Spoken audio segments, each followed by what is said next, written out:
Hello viewers, welcome to the new episode of vocal for local talk show. आज हम एक बहुत ही अहम विषय पर चर्चा करेंगे, पोस्टपार्टम डिप्रेशन। अक्सर महिलाएं प्रेगनेंसी के बाद डिप्रेशन में चली जाती हैं। यह मानसिक तनाव उनके हेल्थ और पर्सनैलिटी पर भी असर डालता है। कई बार इन्हें हल्के बेबी ब्लू के रूप में लिया जाता है, लेकिन कई महिलाओं के लिए यह गंभीर मानसिक और भावनात्मक चुनौती बन जाता है।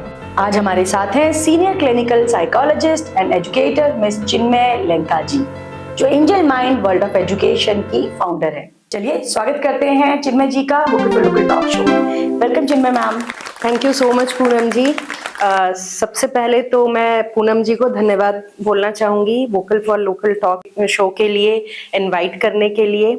और एक छोटा सा मैसेज है जो मैं ऑडियंस को देना चाहूँगी कि मेरी हिंदी थोड़ी सी कमज़ोर है, पर मैं अपनी तरफ से पूरी कोशिश करूँगी कि मैं जो मैसेज, जो अवेयरनेस क्रिएट करना चाहती हूँ पोस्टपार्टम डिप्रेशन को लेके, वो सही तरीके से वोकल फॉर लोकल के ऑडियंस को और सारे मास ऑडियंस तक पहुँचे। आपने बहुत ही अच्छा टॉपिक चुना है। सबसे पहले हमारे दर्शकों को अपने बारे में आप बताइए। आपने मानसिक स्वास्थ्य और हीलिंग के क्षेत्र में काम करना कैसे और कब शुरू करा? ये काम मैंने आज से 10-15 साल पहले जब स्टार्ट किया था, तो मैं कुछ एनजीओस के साथ जुड़ी हुई हूँ स्टार्टिंग से। जब से मैंने अपना करियर स्टार्ट किया, तो ये मेरा पैशन रहा है कि मैं अंडर प्रिविलेज लोगों का, विमेन का, किड्स का, हमेशा से मैं उनके साथ जुड़ी रही हूँ और उनके लिए कुछ ना कुछ करती आई हूँ। तो ये जब मैंने पहली बार फील्ड में गई, मैंने देखा कि जो विमेन सेगमेंट है अंडर प्रिविलेज्ड लोगों में, उसमें ये पार्टनर के बीच में कॉन्फ्लिक्ट होना और पोस्ट डिलीवरी इमीडिएटली जो मेड्स हैं, हाउसकीपिंग स्टाफ्स हैं, ये इमीडिएटली काम करने पहुंच जाना और फिर कोई भी उनको मेडिकल फैसिलिटीज नहीं होती है। सो वहां से ये मेरा जो जर्नी है वो स्टार्ट हुआ था। फिर मैंने धीरे धीरे इसको आगे बढ़ाया, 101 सेशंस लेना शुरू किया। वर्कशॉप में मेरा ऑलरेडी अभी एक सीरीज चल रहा है जो आपको भी शायद पता है, पोस्टपार्टम डिप्रेशन, और कैसे स्पिरिचुअल बाईपासिंग हमारे इंडियन कल्चर में जो एक डॉगमा होता है, सोसाइटल डॉगमा होता है कि पूजा पाठ करके हर चीज सही हो जाती है, उस चीज के ऊपर मेरा अवेयरनेस क्रिएट करने का एम है यहाँ पे। चलिए आगे बढ़ते हैं। सबसे पहले मैं जानना चाहती हूँ, पोस्टपार्टम डिप्रेशन क्या है? पोस्टपार्टम डिप्रेशन क्या है? पोस्टपार्टम डिप्रेशन जो है ये एक क्लिनिकल डिप्रेसिव डिसऑर्डर है। ये जैसे नॉर्मल विमेन को हमेशा बोला जाता है, महिलाओं को, कि मूड स्विंग हो रहा है, राइट, या हार्मोनल चेंजेस हैं। ये सिर्फ वहां तक सीमित नहीं है, क्योंकि एक महिला है जिसको मंथली पीरियड्स आते हैं, मूड स्विंग्स होना और इरिटेबिलिटी होना, ये नॉर्मल चीजें मानी जाती हैं। उसको हम ऑलरेडी ओवरकम कर चुके हैं, तो हम उसको नहीं बोलते postpartum depression. Postpartum depression is much more than that. उसके बायोलॉजिकल, फिजिकल, इमोशनल रीजंस होते हैं, क्यों होता है, जो हम आगे चल के अभी डिस्कस करेंगे। Beside that, this is basically a clinical depressive disorder जिसमें परसिस्टेंट सैडनेस होता है, कंसिस्टेंट इरिटेबिलिटी रहती है, फटीग रहता है। महिलाओं को अपनी दिनचर्या चलाने में बहुत मुश्किलें आती हैं। अगर हम बात करें baby blues after pregnancy, baby blues होता है कई बार महिलाओं को, तो क्या ये पोस्टमार्टम डिप्रेशन से अलग है? हाँ जी, बिल्कुल अलग है। ये जो पोस्टपार्टम डिप्रेशन है, ये नॉर्मली जो महिलाओं को है वो डिलीवरी के, प्रसव के आफ्टर 6 वीक से 1 ईयर के बीच में इसके सिम्टम्स पता चलते हैं। बट बेबी ब्लूज 3 से 10 दिन तक ही रहते हैं, जिसमें जैसे आपने देखा होगा कि कई महिलाएं बार बार रोती हैं, थोड़ी चिड़चिड़ाहट रहती है, स्लीप साइकिल सही नहीं रहता, तो बेबी ब्लू वो रहता है और वो 3 से 10 दिन तक रहता है डिलीवरी के। बट जो हमारा पोस्टपार्टम डिप्रेशन है, उसके सिम्टम्स और उसके सीरियसनेस ये ऑलमोस्ट 1 साल तक, मतलब बहुत सीवियर हो जाता है। और अगर उसके बाद भी है तो it becomes severe mental psychological condition, और उस केस में साइकियाट्रिस्ट को दिखाना बहुत ज्यादा जरूरी है। राइट। इसके सिम्टम्स क्या हैं? आमतौर पर अगर हम जनरल बात करें, पोस्टपार्टम डिप्रेशन के सिम्टम्स क्या हैं? ओके, क्योंकि मैं ये जो पॉडकास्ट है मैंने सोचा कि क्यों ना हम इसको एज अवेयरनेस सेशन रखें, Right. क्योंकि एक जनरल पब्लिक देखती है जब तो उसको एक जनरल भाषा समझ में आती है, उनको टेक्निकल टर्म्स नहीं समझ में आता है। तो ये जो हमारा सेशन है, पॉडकास्ट है, ये मोर ऑफ अवेयरनेस सेशन है देन इंफॉर्मेटिव। True. राइट, जब आप सिम्टम्स की बात करते हैं तो सिम्टम्स में जैसे मैं बार बार बोल रही हूँ कि कंसिस्टेंट इरिटेबिलिटी रहती है, चिड़चिड़ाहट रहती है, हर बात पे चिड़चिड़ा होना और जल्दी गुस्सा आ जाना, हर बात पे रोना। मैंने कई केसेस में देखा है कि छोटी छोटी बातों पे मतलब एक जो डिलीवरी के बाद होती है, लेडीज रोती रोने हैं, लगती हैं। रोने लगती हैं, राइट। उस मतलब हस्बैंड को भी इमोशनल कंट्रोल नहीं है। इमोशनल कंट्रोल नहीं है, छोटी छोटी बात पे रोने लगती है। हस्बैंड भी बोलते हैं कि क्या है, तो छोटी हाँ। छोटी बात पे रोने लग रही है। दो पार्टनर ऑल्सो गेट्स इरिटेटेड, फिर उसमें कॉन्फ्लिक्ट Conflicts बढ़ create जाते होते हैं, हैं, बिल्कुल। है ना। तो ये परसिस्टेंट इरिटेबिलिटी, देन आपका हमेशा दुखी रहना, एक मेंटली सेटिस्फेक्शन नहीं जिसे बोल हाँ, सकते हैं। सेटिस्फेक्शन तो है ही अलग नहीं, है ही नहीं, हाँ। हाँ। तो वो हमेशा दुखी रहना। देन कई माएँ बोलती हैं कि I am a bad mother, मैं एक बुरी माँ हूँ, हम्म, है ना। कई माएँ ऐसा भी बोलती है काउंसलिंग में कि मुझे लगता है कि मैं एक बुरी माँ हूँ, आई एम अ बैड मदर, और मेरा बच्चा मुझसे कहीं अच्छा डिजर्व करता है। तो this is an alarming statement from a mother, because एक माँ जो है ये प्राइमरी केयर गिवर है। जब एक बिल्कुल। माँ ऐसा बोल रही है तो तो it has a lot of effect on a growing kid. True. तो ये कुछ इमोशनल सिम्टम्स है। फिजिकल सिम्टम्स में हम देख सकते हैं कि जैसे कांस्टेंट फिजिकल फटीग रहता है, वीकनेस रहता है, हमेशा थकावट रहती है, एक एनर्जी नहीं है, मतलब इंटरनली वो internally- आदमी हैप्पी नहीं है, दैट्स Right. व्हाई वो पूरा फिजिकल इम्पैक्ट हो रहा है। हाँ, जैसा कि मैम ने बताया कि कुछ भी सिम्टम्स आपको ऑब्जर्व हो रहे हैं, don't wait, always talk to your friends, consult करो। When you express the feeling, वहीं पे ही बहुत सारी चीजें ठीक हो जाती हैं। राइट। जो भी आपके माइंड में डिप्रेशन है, that you are feeling it, कि मैं अपना गिल्ट हो रहा है कि मैं अपने बच्चों को टाइम नहीं दे पा रही हूँ, या जो वो डिजर्व करता है उसको वो नहीं मिल पा रहा है, एटलीस्ट बिल्कुल। Talk to someone. राइट, क्योंकि ये अभी जिस सिनेरियो में, जिस सोशियो कल्चरल एनवायरनमेंट में हम जी रहे हैं, हमारे बच्चे जी रहे हैं, everything is showcase. True. Right, हमारी जिंदगी पर्दे के पीछे कुछ है और पर्दे के सामने कुछ है। तो इस केस में ये स्टडीज में, रिसर्च में देखा गया है कि जो स्ट्रेस लेवल है वो बढ़ जाता है। तो और आदमी काम में इतना व्यस्त हो जाता है कि स्पेशली महिलाएं, कि वो इतना ध्यान, मतलब वो कैसा फील कर रही हैं इस चीज को, वो बिल्कुल साइडलाइन कर देती हैं। ठीक है, तो जब वो साइडलाइन कर देती हैं तो कहीं ना कहीं वो सप्रेशन के बाद वो गिल्ट आ जाता है, और गिल्ट आने के बाद मतलब mental condition goes for a toss. ठीक है, एंड देन मतलब क्योंकि फ्रेंड सर्किल उतना अच्छा नहीं है कि आप हर किसी से हर चीज बात कर सको, तो इसीलिए साइकोलॉजिस्ट्स होते हैं, काउंसलर्स होते हैं, थेरेपिस्ट्स होते हैं। इफ यू फील, देखो हमारा बेसिक जो प्रिंसिपल है कॉन्फिडेंशियलिटी है। So when you have a psychologist friend और साइकोलॉजिस्ट कुलीग और psychologist I mean in your acquaintance, always try कि टेक एडवांटेज ऑफ देम। बिल्कुल सही बात। क्योंकि घर में आप शायद आपके पार्टनर के पास टाइम नहीं है, स्पेशली महिलाओं के लिए मैं बोलूंगी, शायद आपके पार्टनर के पास टाइम नहीं है तो उनके साथ आप एक्सप्रेस नहीं कर सकते। आपका फ्रेंड सर्किल में कंपटीशन चल रहा है तो वहां आप नहीं बात कर सकते। तो ऑफिस कलीग में you are the boss, so you can not talk true like you, right. So in that case either start journaling. आप रात को सोने से पहले आप लिखो, अपने फीलिंग्स लिखो, it helps a lot. Ladies को ये बहुत हेल्प करता है। और सुबह उठने के बाद भी जर्नलिंग करो, इतना टाइम, और अपने लिए टाइम निकालो। तो अपने आप को टाइम दो, अपने आप को इम्पोर्टेंस दो। आई थिंक दैट वो उस लेवल तक आप पहुंचोगे ही नहीं। राइट, अगर आप अपने आप को टाइम दे रहे हो, अपनी फीलिंग्स को वैल्यू कर रहे हो। राइट। चलिए आगे बढ़ते हैं। आपके हिसाब से पोस्टपार्टम डिप्रेशन कितना कॉमन है इंडिया में? पोस्टमार्टम डिप्रेशन ऑलमोस्ट 22 से 26% एज पर स्टेट रिसर्च महिलाओं को पोस्टमार्टम डिप्रेशन है, और रूरल इंडिया में ये ऑलमोस्ट 30% है। It's a big number. Yes, so एक महिला, हर 4 महिला में एक महिला को पोस्टमार्टम डिप्रेशन है। तो अभी अगर ये एक है एज पर रिसर्च, सो आगे चल के और भी बढ़ेगा, और ये एज पर रिकॉर्ड्स हैं। आप समझ रहे हो, ये हमारे रिकॉर्ड में है कि हर 4 महिला में एक महिला को है, बट जो ऑफ रिकॉर्ड है वो तो पता नहीं कितने सारे होंगे। तो इसीलिए अवेयरनेस क्रिएट करना बहुत जरूरी है। आपके हिसाब से कल्चर, सोसाइटी और फैमिली वैल्यूज इसको बढ़ाती है?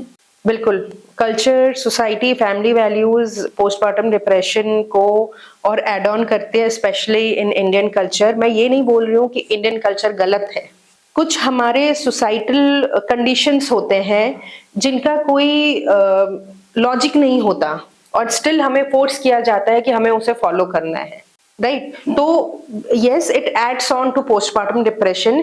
से फॉर एग्जांपल, मैं दोनों एक साथ लेके चलूंगी। जैसे जॉइंट फैमिली है और न्यूक्लियर फैमिली है, जहाँ पे हस्बैंड वाइफ दोनों वर्किंग है, राइट? हस्बैंड वाइफ जब दोनों वर्किंग है, दोनों को वाइफ को after 6 months of leave, maternity leave, she has to join office. So immediate responsibilities, household responsibilities आ रही हैं. So hiring a nanny, then hiring a cook and all these things, तो उसके ऊपर immediate responsibilities आ रही हैं. Then she is the only person who is taking care of herself. बिल्कुल, right? Emotional support again, हम बोलेंगे कि मतलब 50 से 100% तक, मतलब इट इज वेरी डिफिकल्ट, क्योंकि हस्बैंड वर्किंग है, राइट? आप खुद वर्किंग हो, आपने ब्रेक लिया है, हमेशा एक डर बना रहता है कि अब मेरे ब्रेक लेने पे मेरी चीजें कुछ छूट जाएंगी, तो मेंटल स्ट्रेस बना हुआ है। और आफ्टर डिलीवरी एक महिला को रेस्ट और स्लीप डिप्रिवेशन की वजह से कई दिक्कतें वैसे भी आ जाती हैं, है ना? और इधर जॉइंट फैमिली में कई दकियानूसी चीजें होती हैं जो घर के बड़े हैं वो बोलते हुए चलते हैं, विच आर नॉट रेलेवेंट। मैं ये नहीं बोल रही हूँ कि सारे इररेलेवेंट हैं, बट सारे रेलेवेंट भी नहीं है। एक ऐसी जगह लो इंडिया में जहाँ पे अक्सर ठंड पड़ती है, ठीक है? तो डिलीवरी के बाद आपको भी पता होगा कि महिलाओं को पूरा कवर अप करके रहना पड़ता है, ऑयलिंग करके रहना पड़ता है। तो अब वही चीज अगर अब वो फैमिली कल्चर में है, कंडीशनिंग हो रखी है वैसी कि आपको वैसे ही रहना है, डिलीवरी हुई है, राइट? फीडिंग करते time you can not wash your head, है ना? बाल गीले करके बच्चे को फीड मत करो, बच्चे को सर्दी लग जाएगी। These things do not have any logical reasoning, ठीक है? इसके पीछे कोई लॉजिकल रीजन नहीं। अगर मैंने फीड कराया था, मेरे बच्चे को तो कुछ नहीं हुआ था, है ना? तो अब यही चीज रिसर्च नहीं है इस पे, राइट? अब यही चीज अगर अब मई के महीने में कोई बच्चा अगर बॉर्न हो रहा है और एक गर्म वाले जैसे नॉर्थ इंडिया में, तो अगर वहां पे आप उस सिचुएशन न्यू मदर को आप बोलोगे कि पूरा कवर्ड करके रखो, ऑयलिंग करके रखो, then how will she survive? और फिर बच्चे को हमेशा कवर करके रखो, उसको ठंड ना लग जाए। तो ये जैसे हमारे एनवायरनमेंट, हमारे आसपास की भी लगातार चेंज हो रही है। We have to be progressive about our methods, that how we are handling that new mother. तो ये सारी चीजें और एड ऑन करती है, डिप्रेशन और एड ऑन होता है, राइट? क्योंकि प्रेशर, जैसे वैल्यूज का प्रेशर बढ़ रहा है। यस, ये वैल्यूज का प्रेशर पड़ रहा है। फिर हम बच्चे को देख लेंगे, तुम जाओ ब्रेकफास्ट बना लो, है ना? तो आप बच्चे को नहीं संभालने दे रहे हो, जो as a mother child bonding के लिए बहुत इंपॉर्टेंट है, राइट? बट तुम ब्रेकफास्ट बना दो। सो ये सारी चीजें और एड ऑन होती है, क्योंकि वहां पे जब रिस्पॉन्सिबिलिटी दोनों, हाँ, मतलब सब कुछ एक साथ ही रिस्पॉन्सिबिलिटीज आ रही हैं, तो वो कॉप अप करने में they need a time, right. क्योंकि sudden change, biologically if you see sudden drop in hormones होते हैं, ठीक है? और थायराइड चेंजेस होते हैं, न्यूट्रिशनल चेंजेस, डिफिशियंसीज होने लगते हैं। तो there is a lot of things which is going on inside the body. तो उस केस में अगर आप उस महिला को बोलोगे कि एकदम नॉर्मल तरीके से करो, बच्चे को तो हम संभाल लेंगे, नो, आपको बच्चे और माँ को ज्यादा टाइम देना है साथ में बॉन्ड बनने के लिए। राइट, बहुत ही बढ़िया बात बताई आपने मैम, और आई एम श्योर समाज तक ये बात जाए और कुछ लेवल तक हेल्प हो पाए हमारी फीमेल की। इस अगर मदर इन लॉज ये पॉडकास्ट सुनती हैं या फिर जॉइंट फैमिली में बैठे लोग सुनते हैं ये पॉडकास्ट, तो उनको भी एक इस बारे में सेकंड थॉट देना बहुत जरूरी है कि जब हम एक साथ रहते हैं तो हमें एक दूसरे का ना सिर्फ फिजिकल सपोर्ट नहीं बनना होता है, इमोशनल सपोर्ट भी बनना होता है। It is not only about like कि हाँ मैं हूँ, मतलब मैं हूँ इमोशनली, मैं हूँ। सो मैम, मैं आपसे जानना चाहती हूँ, पीपीडी किस महिलाओं को हो सकती है? मतलब हर महिला भी क्या इस डिप्रेशन में आ सकती है? जी नहीं पूनम जी, ये जरूरी नहीं है कि हर महिला को पोस्टमार्टम डिप्रेशन होगा। पोस्टमार्टम डिप्रेशन कोई गरीबी या अमीरी देख के या एजुकेटेड अनएजुकेटेड देखकर नहीं होता। पोस्टमार्टम डिप्रेशन जो ओवरवेल्म्ड, अनसपोर्टेड और लैक ऑफ अवेयरनेस जिन महिलाओं को होता है, उन्हीं को होता है पोस्टमार्टम डिप्रेशन। जैसे कि अगर हम बात करें जहाँ पे फाइनेंशियल डिपेंडेंसी बहुत ज्यादा होती है, अनप्लान्ड अनएक्सपेक्टेड प्रेगनेंसी, ओके, सो ये बहुत बड़ा रीजन होता है पोस्टमार्टम डिप्रेशन के लिए। माएँ इस डिप्रेशन से जाती हैं, new mothers. Maternal health shapes the child's adulthood a lot, ठीक है। तो वो जो इनर चाइल्ड वुंड होता है, इनर चाइल्ड हीलिंग होता है, वो सब जाके जब हम बड़े होते हैं ना तो उसमें निकलता है। तो वो जो वुंड बनता है वो कब बनता है? वो बचपन में ही तो बनता है। वो माँ पेरेंट्स के कनेक्शंस, बॉन्डिंग से ही तो बनता है ना। अगर अच्छा नहीं है, हमेशा उसके ऊपर चिल्लाना हो रहा है माँ बाप का, हमेशा वो बहुत ज्यादा बच्चा मतलब प्रेशर में रह रहा है, तो ये मतलब एवरीथिंग इज कोरिलेटेड, तो वो इम्पैक्ट आएगा उसमें। राइट। तो बर्थ ट्रॉमा भी रीजंस होते हैं, जैसे इमरजेंसी सी सेक्शन हुआ जिसके लिए वो इंडिविजुअल रेडी नहीं था, राइट। एंड देन बहुत प्रोलॉन्ग्ड इंड्यूस हुआ है, तो जैसे कुछ महिलाएं 8 से 10 घंटे 12 घंटे तक होता है पर फिर भी डिलीवरी नहीं होती, फिर इमरजेंसी में हाँ सी सेक्शन के लिए जाना पड़ता है। तो ये सारे रीजंस भी हैं जिनको इन महिलाओं को पोस्टमार्टम डिप्रेशन होता है। फिर कई महिलाएं ऐसी होती हैं जिनको हिस्ट्री होता है डिप्रेशन का, जैसे एंजाइटी डिसऑर्डर्स होते हैं, जो मे बी वो लोग बस सह रहे हैं चुपचाप, उनको खुद नहीं पता है कि उनको एंजाइटी डिसऑर्डर है। देन पैनिक अटैक्स आते हो, अगेन उनको नहीं पता है कि उनको पैनिक अटैक्स आते थे, बट वो कहीं ना कहीं दैट इज रिलेटेड कि उनको आगे चल के प्रेगनेंसी के बाद वो पोस्टमार्टम डिप्रेशन हो रहा है। तो ये सारे रीजंस, इन महिलाओं को ज्यादा चांसेस होते हैं। और देन अगेन जो हमने बात करी, जॉइंट फैमिली का भी स्ट्रक्चर होता है, न्यूक्लियर फैमिली जब दोनों पार्टनर काम कर रहे होते हैं, फाइनेंशियल डिपेंडेंसी और ये बर्थ ट्रॉमा, राइट। फिर lack of mental health awareness सबसे इम्पोर्टेंट। तो कई बार जो गायनिक्स हैं दे अवेयर देयर पेशेंट्स की, देखो ऐसे ऐसे होता है, आपको ऐसे ऐसी चीजें करनी चाहिए। अगर आपको post natal mental health counselling लेनी है तो आप बिल्कुल ले सकते। कई हॉस्पिटल्स हमारे देश में ये चीज प्रोवाइड करते हैं। I would not like to promote any hospital as of now, but I know that those hospitals provide packages in delivery packages जहाँ पे वो post natal and pre natal counselling sessions provide करते हैं। That's so wonderful. Right. सो ये I think ये हर hospital को compulsory करना चाहिए। कंपलसरी करके मतलब I mean this is something जो इवन गायनिक्स को भी प्रमोट करना चाहिए, सो दैट ज्यादा से ज्यादा महिलाओं को इसके बारे में एटलीस्ट, अगर वो सेशंस अटेंड भी नहीं कर पा रही हैं, पर जब हम स्टार्टिंग में उनको पैकेज दे रहे और हम बता रहे हैं तो दे नो कि ऐसा कुछ होता है और हमारे अगर मुझे महसूस हुआ वो चीज तो मुझे कहाँ जाना है हेल्प करने। सो मैम, आपने बहुत अच्छी बात बताई कि फीमेल को अवेयर होना चाहिए, अपनी फीलिंग्स को वैल्यूज देनी चाहिए। कुछ भी आपको पोस्टमार्टम डिप्रेशन हो रहा है तो always consult to the psychologist, right. अब मैं ये जानना चाहती हूँ कि जो भी फीमेल इस पोस्टमार्टम डिप्रेशन से जी रही है या इस फेज से निकल रही है, फैमिली किस तरीके से सपोर्ट कर सकती है, या फैमिली को कैसे पता लगे कि एक्चुअल में ये फीमेल इस डिप्रेशन में है? बिल्कुल। सो आपने दो चीजें कही, किस तरीके से फैमिली सपोर्ट कर सकती है और किस तरीके से फैमिली समझ सकती है इस चीज को। सो अगर कोई महिला जॉइंट फैमिली में है और वो पोस्टमार्टम डिप्रेशन से गुजर रही है, तो सबसे पहला जो अलार्मिंग सिचुएशन है वो पार्टनर को पता चलता है।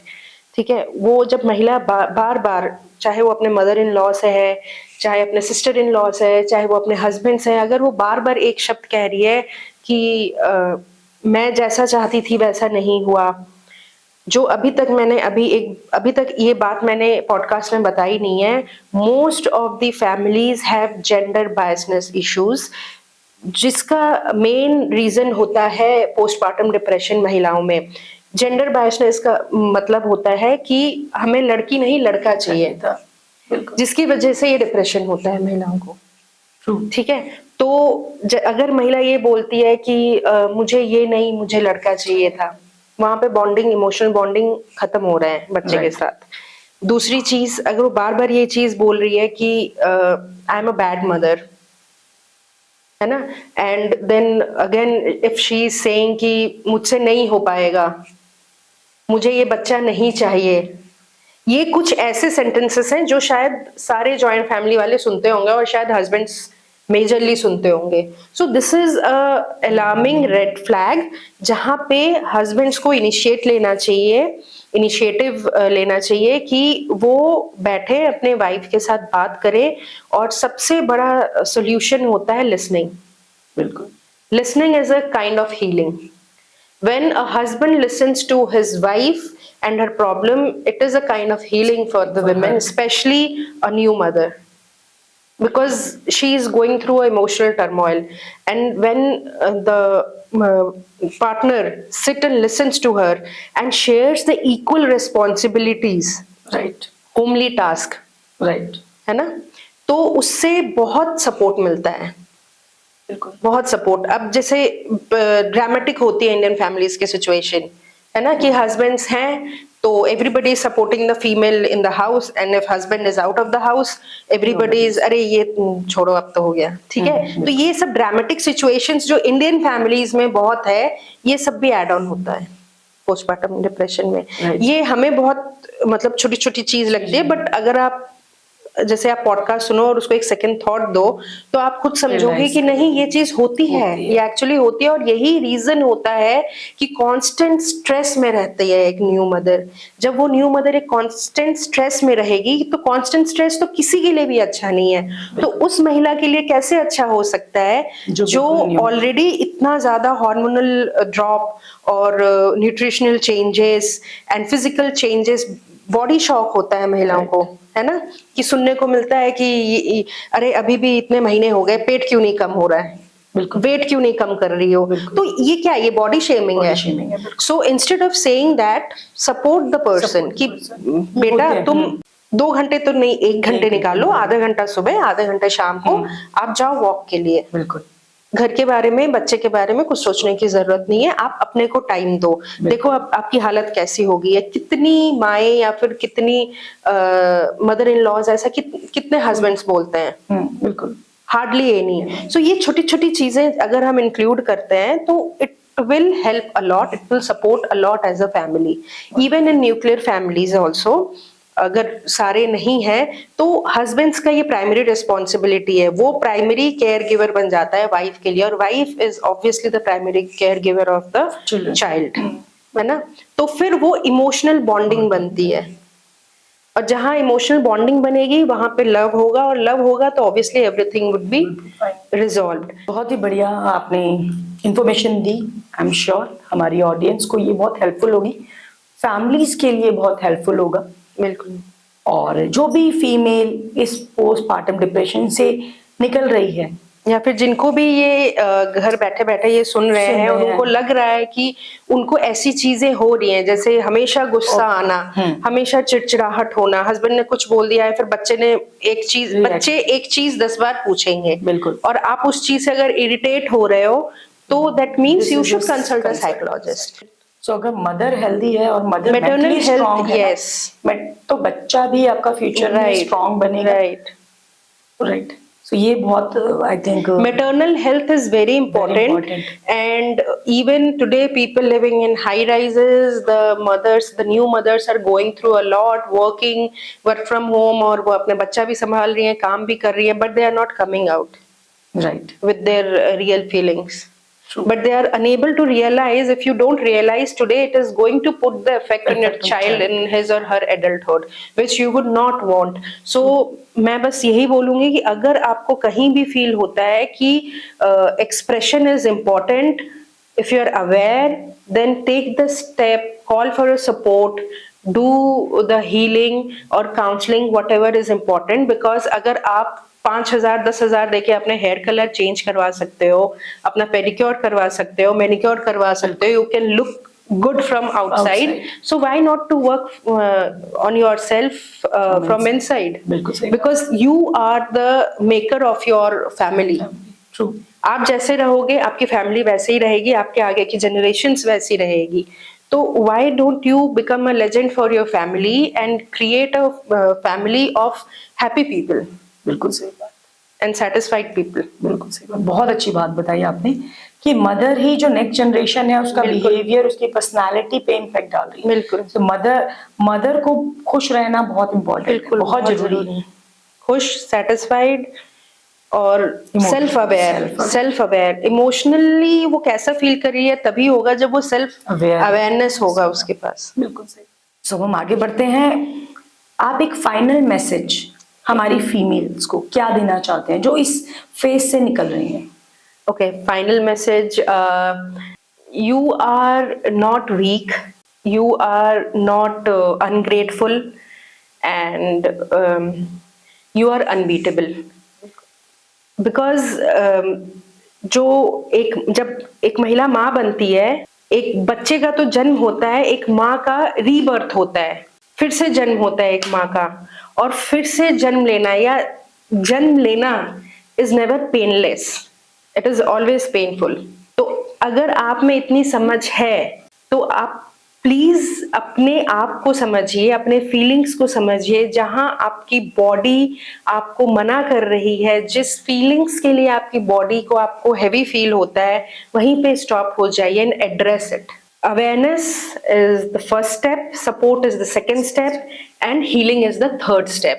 So if you have awareness about postpartum depression, go and talk to your better half, or to a psychologist if you know, or to a psychiatrist if you know, and solve it out. क्योंकि उसको अपने बच्चे को pass on करना, be it a boy or a girl, is your duty. अगर आप really चाहते हो कि आपका बच्चा भी आगे चल के उसी प्रॉब्लम से गुजरे, तो फिर आप चुपचाप बैठो. बिल्कुल, है ना? फिर आप अपना मुंह बंद करके बैठो और वही विशेष सर्किल में आप घूमते रहो. So if you really want to change, bring that awareness with in you and work on yourself. बिल्कुल सही. And call for that support. बिल्कुल सही. सो अगर आज का ये पॉडकास्ट आपके लिए हेल्पफुल हो तो प्लीज इसको फॉरवर्ड करिए, सब्सक्राइब करिए और ज्यादा से ज्यादा लोगों तक ये अवेयरनेस पहुंचाइए. मिलते हैं आपसे नेक्स्ट एपिसोड में इसी तरीके की न्यू इन्फॉर्मेटिव टॉक के साथ. सी यू. Thank you.